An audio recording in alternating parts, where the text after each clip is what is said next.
কলকাতার অন্যতম ব্যস্ততম চিংড়িঘাটা নিয়ে দীর্ঘদিনের যে ধোঁয়াশা আর প্রশাসনিক জটিলতা চলছিল তার জবনিকা কি তবে এবার সত্যিই পতন হতে চলেছে?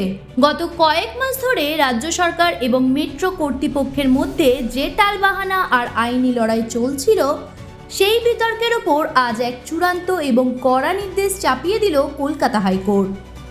নিউ গড়িয়া থেকে বিমানবন্দর পর্যন্ত মেট্রো লাইনের সম্প্রসারণের কাজ যেখানে মাত্র 366 মিটারের জন্য অসম্পূর্ণ ছিল, সেই জট কাটাতে আজ ময়দানে নামল আদালত।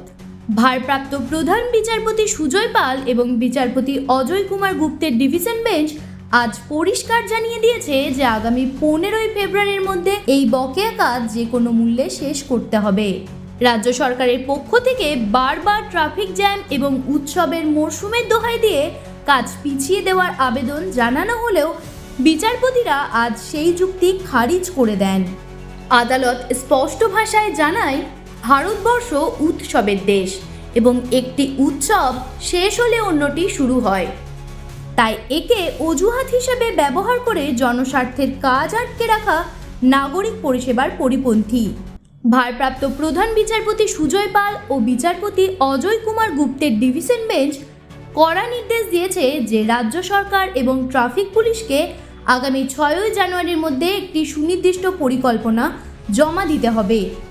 মাত্র 3 দিনের রাতে ট্রাফিক ব্লকের মাধ্যমে কিভাবে এই কাজ শেষ করা যাবে তার চূড়ান্ত রূপরেখা দিতে হবে পুলিশকেই।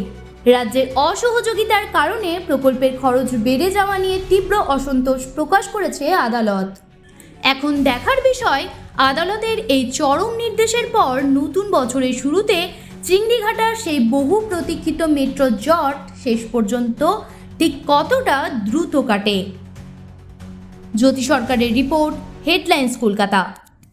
আনন্দ আর ভালোবাসার দীপ্তিতে গড়া সমুজ্জ্বল পরমা, ঠিক তোমারই মতো।